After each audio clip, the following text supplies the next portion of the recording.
Good evening everyone. आज हमारे chapter का नेम है मीरा के पद और ये चैप्टर है एनसीईआरटी क्लास 7th हिंदी का। और इस बुक का मल्हार बुक का ये लास्ट चैप्टर है। आइए पढ़ते हैं। पहले मीराबाई के बारे में थोड़ा सा जानकारी ले लेते हैं। मीराबाई का जो जन्म है वो 1555 ईस्वी में हुआ था राजस्थान में, और इनकी शादी महाराणा सांगा के ज्येष्ठ पुत्र भोजराज से हुई थी। अब शादी के कुछ वर्षों के बाद इनके पति का देहांत हो गया और उसके बाद ये पूर्णतः कृष्ण भक्ति में लीन होगी।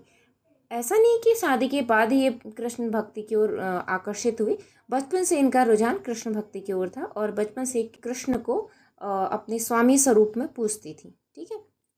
और मीराबाई ने भक्ति काल की मीराबाई एक बहुत प्रतिष्ठित कवित्री हैं और उन्होंने बहुत सारी रचनाएं लिखी हैं। आइए जानते हैं। अब आपके उसमें 2 दिए हैं। आइए। बसो मेरे नैनन में नंदलाल, मोहिनी मूरत सांवरी सूरती, नैना बने विशाल। अधर सुधा रस मुरली रजती, उर्वैजंती माल। शूद्र घंटिका कटी तट शोभित, नुपुर शब्द रसाल। मीरा के प्रभु संतन सुखदाई, भक्त वत्सल गोपाल।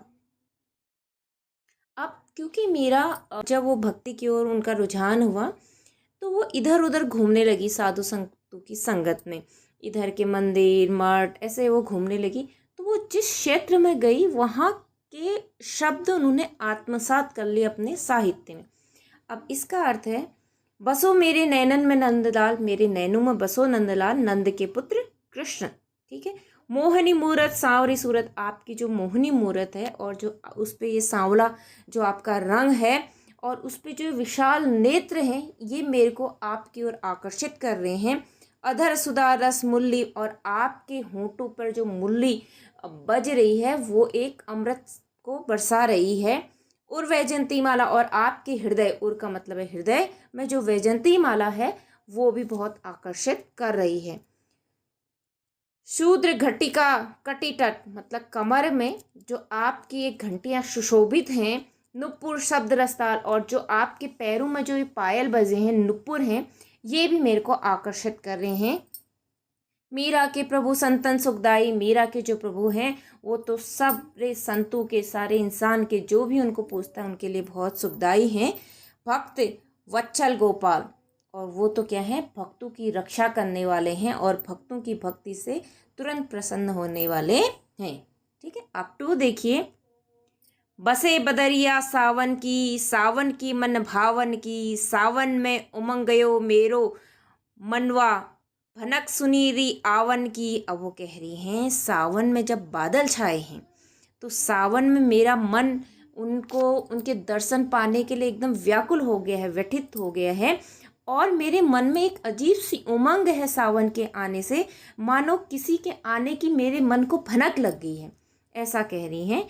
उमड़ घुमड़ चहु दिशा से आवे, ऐसा लग रहा है चारों दिशा से जो ये बादल उमड़ घुमड़ कर आ रहे हैं। दामनी दम के झर लावन की, और जो बिजली चमक रही है, ये पानी की जो झड़ियाँ बरस रही हैं।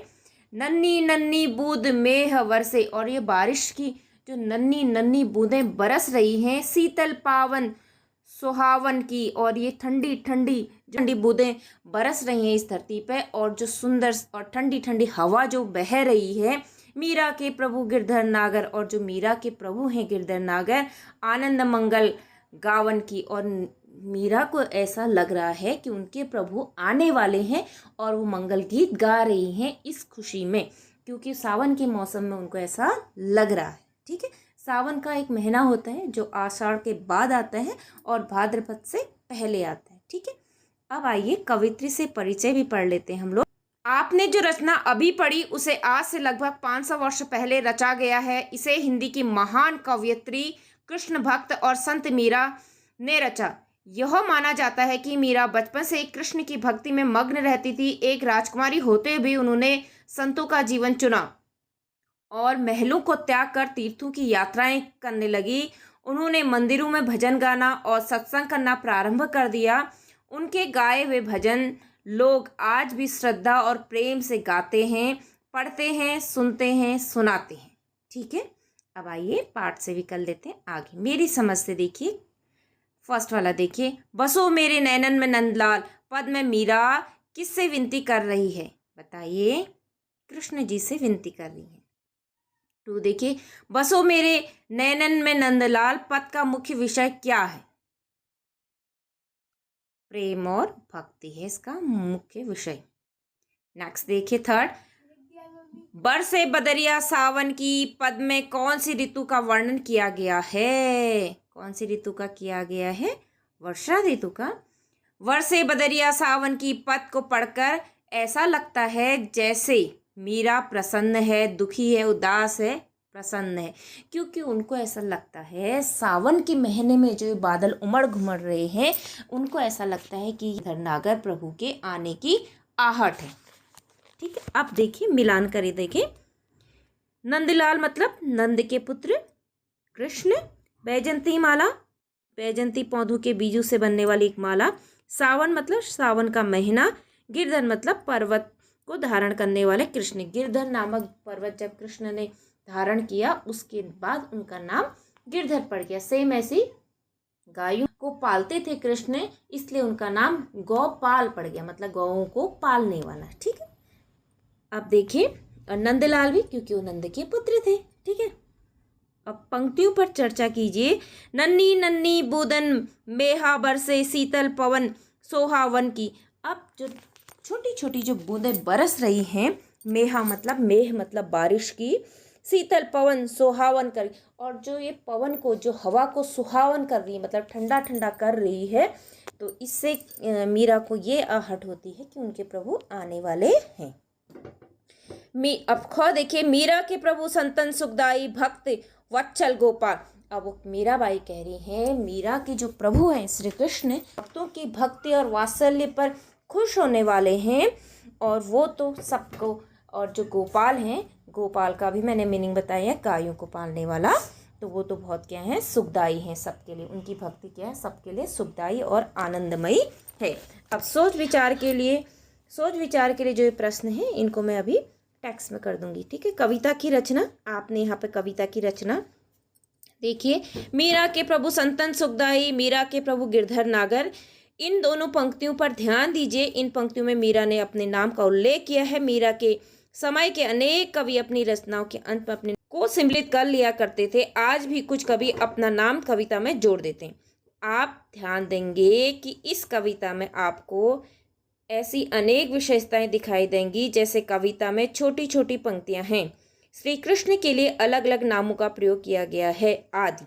ठीक है, अब कौ देखिए, इस पाठ को एक बार फिर से पढ़िए और अपने अपने समूह में मिलकर इस पाठ की विशेषता की सूची बनाइए। अपने समूह की सूची को कक्षा में सबके साथ साझा कीजिए। ठीक है, अब अनुमान और कल्पना, ये प्रश्न भी मैं उसमें डाल दूंगी अभी। ठीक है, शब्दों के रूप। अब देखिए अगले पृष्ठ पर शब्दों से जुड़ी कुछ गतिविधियां दी गई हैं। उन्हें करने के लिए आप शब्दकोश, अपने शिक्षक साथियों की सहायता भी ले सकते हैं। अब देखिए क्या शब्द लिए हैं। क देखिए, मोहनी मूर्ति, सांवरी सूरती, नैना बाल। इस पंक्ति में सांवरी शब्द आया है, इसके स्थान पर अधिकतर सांवली शब्द का प्रयोग किया जाता है। इस पद में ऐसे कुछ और शब्द हैं जिन्हें आप कुछ अलग रूप में लिखते और बोलते होंगे। नीचे ऐसे ही कुछ अन्य शब्द दिए गए हैं, इन्हें आप जिस रूप में बोलते लिखते हैं उसी तरह से लिखिए। जैसे नैनन को हम लोग क्या बोलते हैं, नैना। ठीक है, नैनन को हम लोग क्या बोलेंगे, या नैन भी कहते हैं। ठीक है, शोभित, शोभित को हम लोग ऐसा कहते हैं, तालवी शोभ। भक्त वत्सल, अब यहाँ पर वत्सल लिखा है तो यहाँ पर हम लोग लिखते हैं भक्त वत्सल, वो तो सलो ऐसे लिखते हैं, भक्त वत्सल। बदरिया मतलब बादल। ठीक है, मोरो मन मतलब मेरा मन। आवन मतलब आने की। ठीक है, दिस मतलब दिशा। मेहा मतलब बारिश, मतलब बारिश। मेह मतलब होता है बारिश, यहाँ पे इसमें मेहा कहा गया है। ओके, अब देखिए शब्द से जुड़े शब्द भी देख लेते हैं। श्री कृष्ण, अब श्री कृष्ण से जुड़े हुए शब्द यहाँ पे प्रयोग करना है। जैसे एक शब्द दिया गया है मुरली, अब देखो, और दूसरा क्या है, गोपाल, और मुरली को बांसुरी भी कहते हैं। ठीक है, बांसुरी भी कहते हैं। और एक और चीज़ उनसे बहुत ज़्यादा जुड़ी हुई है, पीताम्बर, क्योंकि पीले वस्त्र धारण करते थे। मोर पंख भी उनसे जुड़ा हुआ है ना, मोर पंख जुड़ा हुआ है, और गायें उनसे जुड़ी हुई हैं, ठीक है, और उनके सखा उनसे जुड़े हुए हैं, गोपियाँ उनसे जुड़ी हुई, मतलब जो भी शब्द आपको ऐसा लगता है कृष्ण से जुड़े हुए हैं तो आप उनको लिख सकते हैं। ओके, अभी के लिए इतना ही। पंक्ति से पंक्ति पे हम लोग कल करेंगे चर्चा। Okay, thank you for watching all of you. मिलते हैं हम लोग नेक्स्ट वीडियो में, तब तक के लिए आप लोग पढ़ते रहिए। जय हिंद।